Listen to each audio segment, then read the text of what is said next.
Anuunera ansidu. Tabii yoo jedhame argateeta dhugaa marqaa baay'een jaalladha. Jaalalli bareedu takka qaba. Ashama akkam jirtu hordoftoota chaanaalii Yoonii Show fayyaa keessanii nuti waaqaaf haa galatu nagaa keenya har'amu chaalenjii tokkoon deebinee isiniif dhufnee jirra. Chaalenjiin kun akkuma beekamu hiriyaa King Caalaan beektan hordoftoonni chaanaalii keenya hundi keessaniyyuu. Kanaafuu chaalenjii tokkoon isiniif deebine. Chaalenjiin kun maalidha seetanii gaafii walii dhiyeessine gaafii jechuun fakkeenyaaf ani gaafiin waan an jaalladhu yookaan immoo waan keessa koo jiru hagamna beeka immoo akkasumas immoo innis akkasuma deebi'ee na gaafata jechuudha. Anis hagamin isa beeka wanta jedhu san gaafii shashan qopheessine jirra. Gaafii bareedaa akka ta'ee fi deebii baqa waan itti bashannantan jennee yaadnu qabannee dhufnee jirra. Kan wajjin faana akka taatan sin affeerree jirra. Warri yeroo jalqabaaf gara chaanaala kanaa dhuftan Yoonaas hin jedhama. King Caalaan jira. Channel kana subscribe gochuudhaan maatii keenyatti dabalamaa jenna. Turtii gaarii isiniif haa ta'u. Egaa King mee gaafii egaa hordoftoota keenya gaafii kan jalqabu mee an jalqabu? Jalqabi mee King. Ayyee wanta nan si gaafadhe jechuudha. Seeraan deebista. Yoo hin deebisin booda adabbii qaba waan ta'eef. Gaafiin tokkoffaa maal jedhaseete? Nyaata kuduraaf muduraa keessaa maalan jaalladha? Fakkeenyaaf maal jechuun barbaadeseete?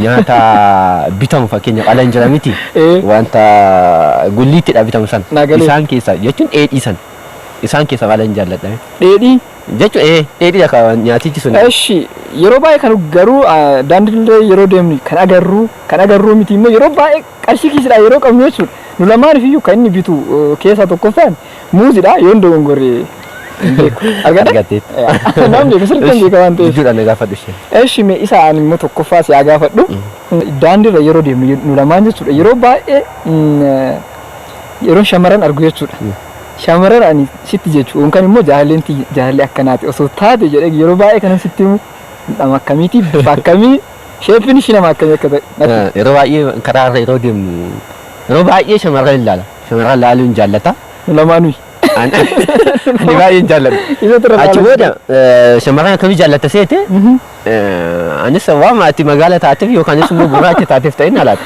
yeroo baay'ee shamarran magaala jaallata achi booda kan duubni kun xiqqoo guddateef jiru waan akkasii jaallata walumaa galatti shamarran magaala jechuun bifa qomatiidhaan kasii gadi taati.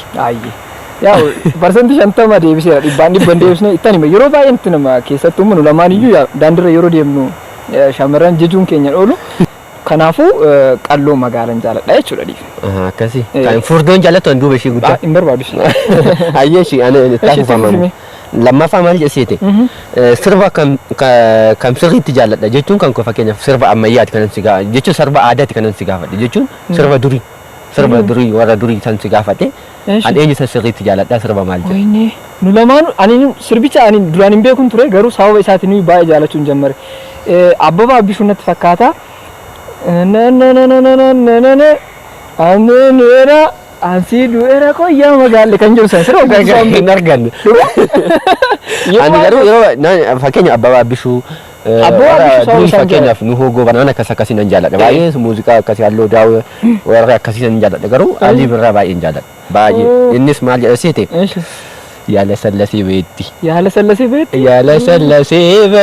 garuu yeroo baay'ee sirba sanillee naa sirbitatu eshi ittaafuuf King baay'ee akka bu'aara jirtan abdii sinirraa qabna hordoftoonni chaanaalii keenya jidduu immoo laayikii godha warra sheerii gochuu dandeessan immoo sheerii gochaa ta'u nu jajjabeessa jechuu barbaanna King namoonni baay'eenis yaada kana nuu qoodanii nuus immoo yaada kana yeroo baay'ee walitti naasofna jechuudha hin mari'anna osoo anaaf simu maal taane maal jijjiiramne jedhee kan yeroo baay'ee walitti himnu maal gaafii jechuun fakkeenyaaf walii galatti jechuun anaaf jechuudha yeroo hundaayyuu namni sun jedha osoo akkana taane gara hojiitiin miti yaadi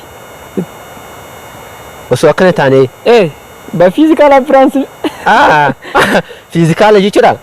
Fiizikaalaanis haa ta'u yeroo baay'ee maal jedhaseete fakkeenyaaf ani dheeraadha qal'aadha garuu qaama kana osoo itti guutte yookaanis immoo furdaa osoo taate jechuun walumaa galatti fiizikaala bareedaa wayii agartee atis akkasuma jechuun yeroo baay'ee qaqallaa waan taaneef sana malees immoo yeroo deemnu walumaa galatti wal bira deemna waan ta'eef qaqallaa nuun jedhanii otoo furdanneeti. Kanaafuu nu lamaan iyyuu osoo xiqqoo nafa kana dabaltanii yaada namootaatii fi nus immoo wanta kana irratti hojjechaa jirra xiqqoo jijjiiramni dhufaa jira jechuudha.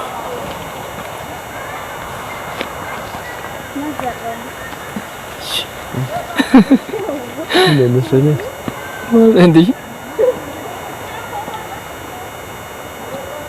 Suinat din mo diyan.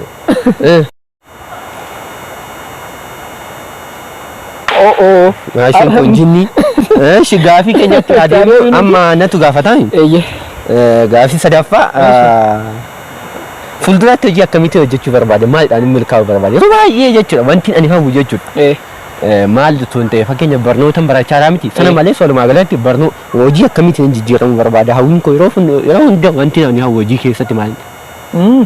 Kun baay'ee salphaatti fakkaata maayidhaaf yeroo baay'ee mari'annaa akka hiriyummaatti maayidha tokkoffaa gara yuutuubii kanaan baay'ee itti dhamaanii jiran lamaan iyyuu gara kanaan galma wayii ga'uu barbaanna sana malee immoo gara hojii mootummaattis barnoota barachaa jirruun gara hojii mootummaatti darbinee to'ee of jijjiiruu fi galma guddaa ga'u argateetta yeroo baay'ee hawwiin keenya inni guddaan fakkeenyaaf waggaa lamaa ol waan akkasii yuutuubii irra ture yuutuubiidhaan iddoo guddaa ga'uun barbaada innis akkasuma jechaa jira sana malees immoo firii barnoota keenya argacha. Eshi gara gaafii itti aanutti darbinu King walumaa galatti gaafii keenya gara dhumaatti deemaa jirra laayikii gochaa warra sheerii gochuu dandeecha sheerii nu gochaa ta'e nu cinaa taa'an jechaa jira. Eshi caala yeroo baay'ee nyaata hin jaaladhu keessattuu immoo galgala ka wajjinyaan baay'ee maqaan isaa. Yeroo baay'ee kun beekamaadha. Garuu nyaata lama jaallata jechuun nyaata sirriitti kanan siin jedhu. Saambusaa baay'ee jaallata galgala saambusaa baay'ee jaallata. Argattee jirta. Eshi ana itti hafuuf ishi. Itti fufi. Nyaata aadaa keessaa maal jaalladha maqaa isaa minatti nyaata aadaa keessaa. Nyaata aadaa keessaa. Nyaata aadaa natti hin beeku. Mana godhu marqaa tarii.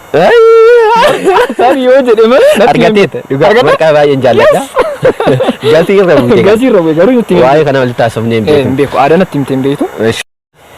Eshi King ittaafuuf nuti amma jechuudha jireenya amma irra jirru barnoota irra jirra waan ta'eedhaaf xiqqoo qabeenya maaliin godhanne gara fuulduraatti osoo qabeenya godhannee of dandeenye maal keessattuu immoo gara tola ooltummaa kana irratti maal gochuun barbaada yaada akkamiitan qaba wanni jedhume yeroo baay'ee sittan waan ta'eef tola ooltummaa irratti yeroo baay'ee sittan himaa maal irratti sun nama kan baqa wanni akkasii. Tola ooltummaa yeroo baay'ee hin hawwita fakkeenyaaf karaa irra yeroo deemu waan akkasii kana hin jejjetta. Garuu gaafa milkaa'uun beeknu achi guyyaa. Kanaaf waan akkasii irratti yeroo baay'ee maal hawwita fakkeenyaaf dubartoota agartee dubartii gurguddoo jaartii gurguddoon karaa irra taa'anii jiran kana agartee nama kadhatan kana jechuudha. Nama akkasii mana osoo qabeenya qabaatee yookiin wanta xiqqoo qabaatee mana wayii ijaaree achitti galchuun barbaada jetta hawwiin kan keessan. Hayyee King argattee jirta hawwiin kiyya gara fuulduraattis isuma waan ta'eef galatoon. Amma immoo natti dhufu fixana fakkaate. Gaafiin dhumaa maal jedhaseete jaalalli hin qabamu hin qabu. Gaafii itti baasde immoo kan ay kun waan ifaan bilisa waan ta'eef waan gaafii kaasisu miti. Qeyyuu bareedduu anis kanan jaaladheef hin qaba jaalalli bareedduu takka qaba. Bilisa.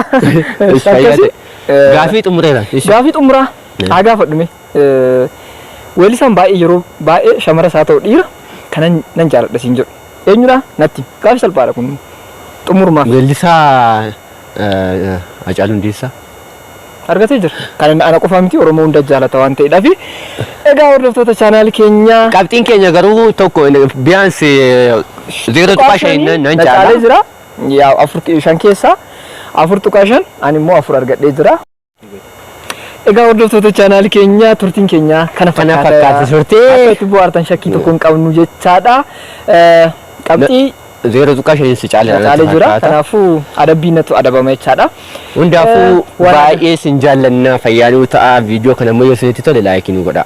Sana malee sheerii gochuu dandeechan sheerii yaada qeeqa wanna hundaayyuun fudhannaa. Kana booda kana bosona kana keessatti hojjenna viidiyoo babbareedaa isiniif finna. Hundaafuu fayyaaduu ta'a sin jaallanna. Bye bye.